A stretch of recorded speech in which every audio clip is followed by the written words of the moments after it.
Ah, So, did you guys like the changes they made to the origins of the Celestials, the Eternals, and the Deviants? To I me, wasn't. I did not mind it. I mean, the part I didn't like about it was how I thought it was going to connect more to being, like mutation and deviant and how that is, like Exactly. Thanos being a deviant in a sense, and like.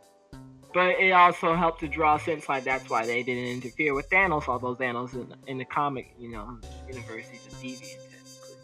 Yeah, I think I'm really surprised they didn't talk about him. Straight up. Yeah, they like took him out, I they guess. bring it back. I mean, yeah, there was supposed to be like a deleted scene with him younger, right? Yep. Yeah, Oh, younger that's Thanos on crazy. Titan. Yeah, and they cut that out. All right, so They- They need Alright, they need director cuts. I feel like I- they're. Oh, go ahead. I feel like it's perfectly okay because I think like the reality is they are trying to set up for a next phase of, Yeah, of Thanos new has had his heroes time. that they're trying to like, bring to our attention. I think it's more so great that we're getting such more diversity in the superheroes within the Marvel universe rather than sticking with just the Avengers or sticking to that these story. people that everyone is so familiar with, and Well, and this I is still kind of think that. like we're pretty used to Thanos at this point, so why not just like give us Thanos instead of that? Well, yeah. I kind of like how, like you're saying, Nate, like they introduced the new story, but this is like that way of like tying it in with the old story too, because like Yeah. obviously everyone knows Thanos from Endgame and stuff, and like Yeah. even if it's just like his brother or like his family, quote unquote, from thousands of years ago, it's something about his background which is nice to know. And you guys like how the theories about how like that's he knew about the Celestials' plan and that's why he snapped, because like he wanted to reduce intelligent life in the Oh. universe. That's interesting. Yeah, it does I make know, more right? sense. But it could also just be him being crazy. The changes, I think that it was definitely necessary for the movies though too, because for one thing, like just trying to explain evolution to like a broad audience, people will fucking riot over that shit. Yeah. And so Yeah. like they had to be like, oh, they just got put here or like injected, or they're fucking robots like with the Eternals, Definitely. How did you guys feel about how they communicated with Arishem? Thought it was kind of cool. I think Yeah, it I was thought it super was dope. cool visually. Like It's kind of confusing though. Trippy sentient. Yeah, it's shit. real trippy. Yeah. Like he just, as you can see by what he was doing, he could just basically wave his arm and just create a whole like you're here now. Like he just like, and now you're here, and let me show you this shit real quick. It's just like you can see how powerful that dude is just by like how he communicated with Cersei in that one scene, and like showed her Yeah. like, this is where your memories are, by the way. This is where you were created. Here's all the different versions of all the Eternals I made. It's just like, what? Okay, all right. I loved it though. That I love all that lore, stuff, man. Hell yeah. It's so dope. You want Me little and Bashan were talking the other day, and we were thinking like, what do you guys think about how he handled Oh, how like, he when it came to the end of the movie, Yeah. and he was almost. It seemed like he was at Earth and not just pulling them into some kind of subconscious memory to talk to them. yeah. You guys think he was actually there?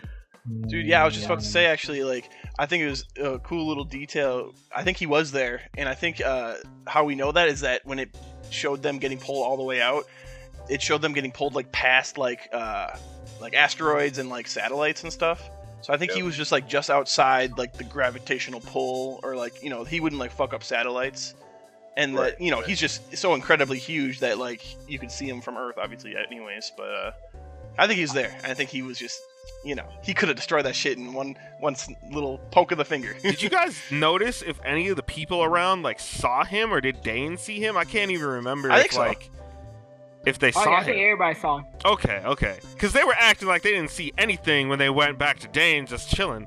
I was like, these people are like terrified that there was just a giant thing in the sky. That's why I think he's on Earth, or like near Earth now, because they don't have any way to subconsciously communicate with him, because Oh yeah, the sphere ball's or gone. whatever is gone. Yeah, he'd have to be there. He'd have to be there. It also doesn't make sense to me that Sprite's able to be in outer space and she's not immortal anymore, but I'm sure that's just, Airsham putting some protective thing around him. So like, Or like the the thing spaceship with is pressurized. Yeah. the thing with Sprite is, I feel like Sprite I feel like, first of all, okay, here's the thing. Let's talk about real quick, like, how in the world does it work when it comes to Eros? Because, like, if you think about it, like, Sprite, okay? Sprite was able to not be called by Airsham, right? Because Cersei made her human. So, is Eros technically an organic being because he's not bound by the laws of the Celestials? You know what I mean? And As far is as that we know. why they're siblings? And if so, how long has that lineage been going on? You know, because in the comics, that's where Alars and Zeros come from for you guys. Alars is the father of Thanos and the father of Eros, and Zeus is the father of Athena, and Athena is the cousin of Thanos. Okay, so like, and then Zeros and Alars, their dad is Kronos, which is a cosmic entity. So it's just like, how deep does the lineage go? Because if it goes that deep, then we get Kronos. You know what I mean? Yeah. I feel like the MCU is changing all that, honestly. I feel like that's going to be too much Yeah, I just agree. stuff for them to try to explain to a broad audience, you know? Because they're trying to, with every one of these movies, they're trying to grab as many audience members as possible. And that's just like, unless you're us who would love this sort of shit, then that might be Yeah, too much I'll be- knowledge I'll to be- dump on you. Yeah. So as far as I love Eros it, though. goes, I don't think that he's an organic being. I think he's still celestial. Because, I mean, we see the Eternals from the ones that we just saw. We only see Airsham grab 3 of them. And he left the other ones alone. to He do probably whatever. didn't know where they were or something, yeah. So, like, that could have been the same situation that he found himself in, where he didn't get grabbed because he had dipped out before Airsham. Right. And Trey, you were saying the other day that since Fastos repurposed and reassembled the orb that they had, maybe he was just going to the one place that he knew where they were and grabbed whatever was there, and can't Exactly. find the other ones because they destroyed it pretty much. So now he has no way to communicate with them and find them. And that's how he loses control of not just the deviants, like he was saying, but also like different Other sets of Eternals. Eternals, because like they Yeah. rebel and then they like up like his only way of communicating with them or whatever, and like just go about their business from then on without fear of like being destroyed or dismantled or reset. You Yeah. know? Have you guys heard the other theory about Eros, that he could be the Eternal for a different Celestial? And then maybe Yeah, that I was thinking of that Celestial- too.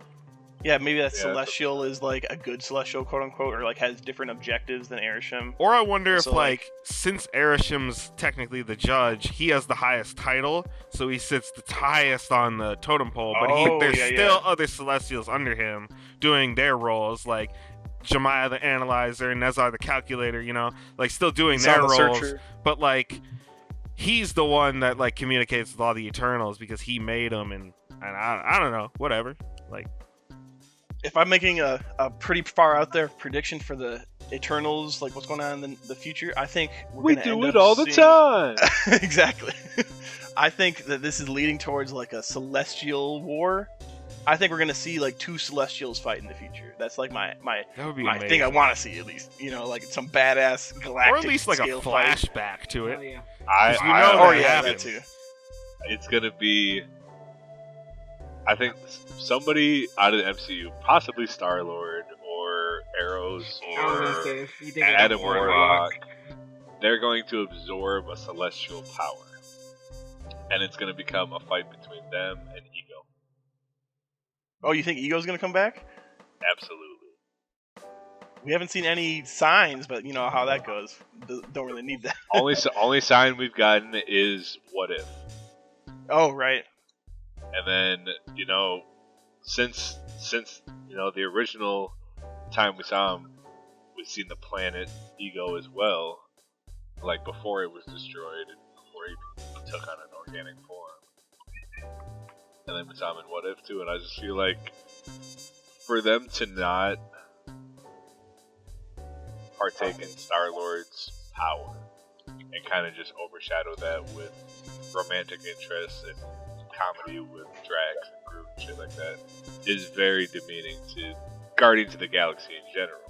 Because the whole part of their like struggles came from how strong Star-Lord was. He wanted to challenge that power.